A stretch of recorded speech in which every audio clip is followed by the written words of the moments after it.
Wow, keren banget ya. Kalau tadi kita lihat outfit yang dikenakan para model, perkenalkan, ini dia desainernya. Sama saya, Afif.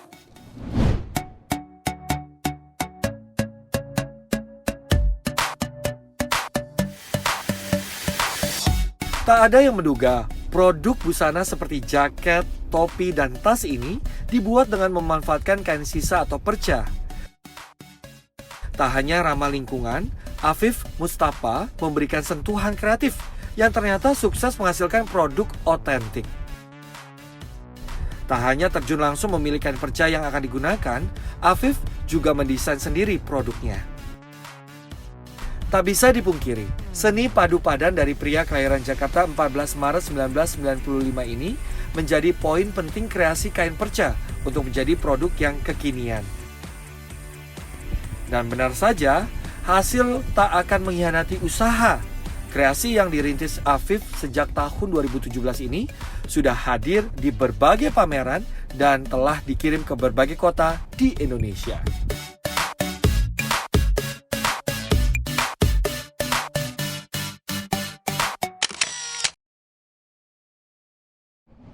Nah, Mas Afif ini kan berkeinginan dari awalnya pengen punya bisnis yang ramah lingkungan ya. Bahwa akhirnya membuat outfit dari kain perca. Kenapa kain perca nggak kain yang lain?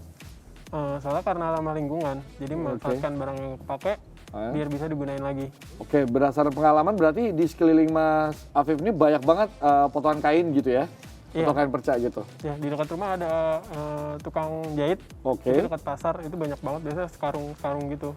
Jadi dari situlah mulai berinovasi, berkreasi dengan menggunakan kain-kain yang ada itu. Awalnya kok bisa terpikir gitu? Dari itu sih, ngelihat orang-orang kok celananya pada ditambal-tambal, kayaknya lucu-lucu gitu. Awalnya kita cuman nge-repair aja pakaian. Terus lama-kelamaan kayaknya bisa nih bikin produk jadi yang bisa dijual kayak gitu. Terus akhirnya ya udah, sebelumnya awalnya tas doang, akhirnya mulai ngerambah ke aparel. Nah, dari mulai tas, lalu mulai jaket dan lain sebagainya ya. Nah, aku ngeliatin banyaknya, ini kain percanya itu kan potongan denim ini. Ini dapatnya dari sisa Vermaak ya? Iya, benar. Bener ya? Benar, dari Vermaak ya. Makanya beda-beda tiap ininya. Ada ini, kalau ini kan bisa dilihat pasti bakal beda kan tiap percanya. Iya. Jadi itu biar tiap produknya itu pasti akan beda sih, satu sama lainnya. Nah, itu kamu lobby sendiri, coba nyari-nyari atau memang ditawarkan gitu? Karena tahu kamu membuat satu hasil karya dari kain-kain perca ini. Nyari sendiri sih. Nyari sendiri, gampang nggak sih awalnya?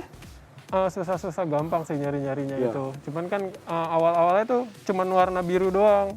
Terus lama-kelamaan ternyata ada banyak kayak warna hijau, warna coklat. Itu akhirnya kita kombinasiin, akhirnya menciptakan banyak variasi. Kayak gitu. Nah, mengingat tadi kamu sudah mention menciptakan banyak variasi, ini pakai teknik apa nih? Teknik Boro dan Sashiko? Iya, tekniknya Boro Sashiko dari Jepang kita adaptasi. Cuman kita aplikasiin dengan ciri khas kita sendiri gitu. Jadi nggak mau mencontoh-contoh banget. Nah, mungkin sahabat di rumah nggak terlalu ngerti apa tuh teknik Boro dan Sashiko, terus udah gitu diadaptasi lagi versi kita sendiri gitu. Mungkin bisa berbagi nggak buat sahabat di rumah? Oke, kalau untuk Boro Sashiko itu, kalau Boro itu teknik menempel pakaian kayak gini, dan Sashikonya itu jahitan kecil. Jadi dikombinasiin antara penempelan sama penjahitannya itu sendiri, kayak gitu. Nah, Mas Afif, mungkin sebagian sahabat semua juga penasaran gitu kan, kalau kita dapatkan percaya itu kan nggak dalam jumlah banyak ya. Lalu tantangannya tentu mix and match kan. Ya, benar. Kalau ini kan kayaknya, wow, mantap nih ya, dapat gitu ya. Kesatuannya itu gimana sih? Ada tips dan triknya nggak sih buat sahabat di rumah? Kalau tips dan triknya itu, mungkin saat mengkombinasikan kain percanya itu sendiri ya, biar terlihat kain perca, itu kalau bisa warnanya itu dikontrasin. Jadi kayak saat di satu sisi di sini udah warna biru gelap, itu di sebelahnya di sini bisa digelapin lagi, atau enggak diganti warna terang. Jadi biar kontrasnya itu terlihat. Jadi kalau gelap dan pastel misalnya gitu ya. Kalau misalnya warna biru ini sama biru ini kan kelihatan deket. Kalau bisa jangan disatuin, jadi nanti nggak kelihatan pembedanya. Permainan warna lah seperti itu ya, mix and match. Nah, gimana kalau kita tantang Mas Afif ya? Kita dari tim MTLB sudah nyiapin nih. Ini ada di sebelah sini ya. Ini kan ibaratnya kayak jaket, sweater yang polos warnanya.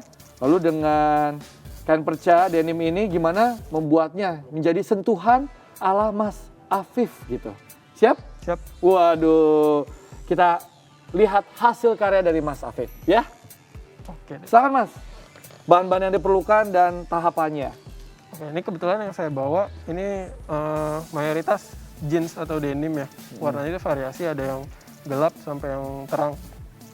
Nah, yang seperti saya bilang, kalau misalnya mau dibikin untuk bagian patchwork di sini, itu kalau bisa pemilihan kain percanya itu jangan yang melar.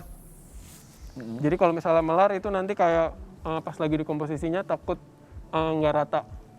Dan juga kalau nggak bisa jangan tebal-tebal banget. Nanti ini karena jahitnya nanti manual, itu tipis sama nggak melar. Jadi sebenarnya untuk bahan-bahannya itu macam-macam sih. Bisa gunain kain linen, katun, oxford kayak gitu-gitu juga bisa. Tergantung yang kalian dapat aja. Oke, nggak mesti denim ya? Iya, nggak mesti denim. Tapi kalau dirimu kan denim gitu ya? Siap. Oke deh. Nah, ini saya bikin pola-pola berantakan aja ya. Ya. Bentuknya kotak. Ini pertama kita siapin dulu warna ini. Terus gunting juga yang warna mudanya.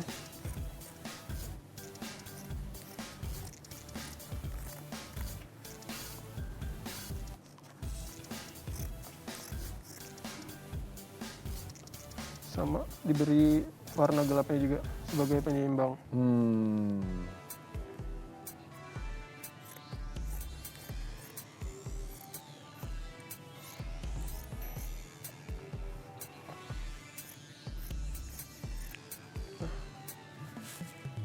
Ini berarti langsung diinin aja atau kayak gimana? Boleh, silakan.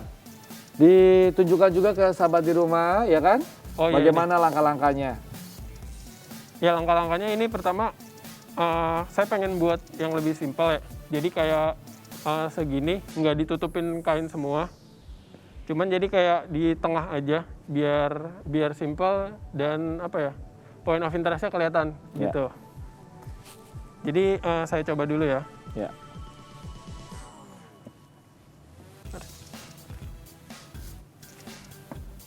Ini bisa dikomposisiin di sini.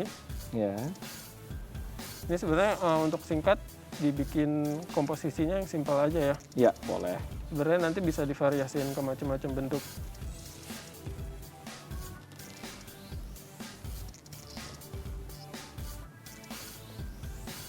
Ini saya mau ngasih unjuk kain motifnya, jadi saya taruh di depan. Oke. Dan tadi yang saya bilang, kalau bisa warnanya kontras ya. Ya. Jadi biar kelihatan kalau itu perca. Ya. Kayak gitu. Jadi saya nggak mau menghilangin kesan dari percanya itu sendiri.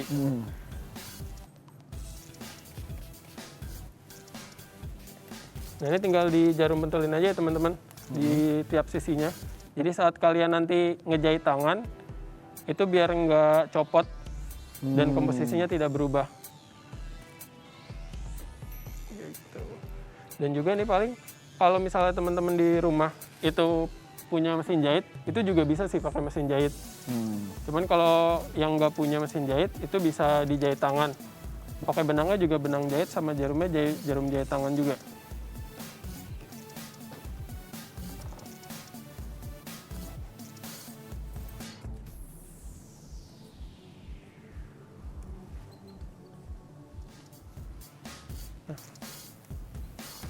Kayak gini mungkin. Oke. Nih. Dikasih tunjuk, iya. Sama juga paling nanti tips dari saya, sesuaiin juga sama baju yang ingin di repair. Oke. Jadi karena ini warnanya terang ya, Iya. itu percanya kalau bisa lebih gelap dari ini atau kontras. Oke. Jadi biar kelihatan. Kayak gitu aja. Oke, wow, keren banget. Ini dia hasil karya dari Mas Afif. Jadi ini benar-benar center point banget ya, ini ya perubahan yang kain percanya ya. Lalu yang tadi ya sahabat di rumah, pemilihan warna menjadi kunci penting supaya kita bisa dapatkan satu hasil karya yang keren banget untuk outfit kita gitu ya. Bener. Oke, habis ini jangan kemana-mana, saya juga akan hadirkan sahabat saya yang juga akan menggunakan kain perca untuk satu hasil karya yang luar biasa. Penasaran apa? Jangan kemana-mana, tetap di Michael Chandra Luar Biasa.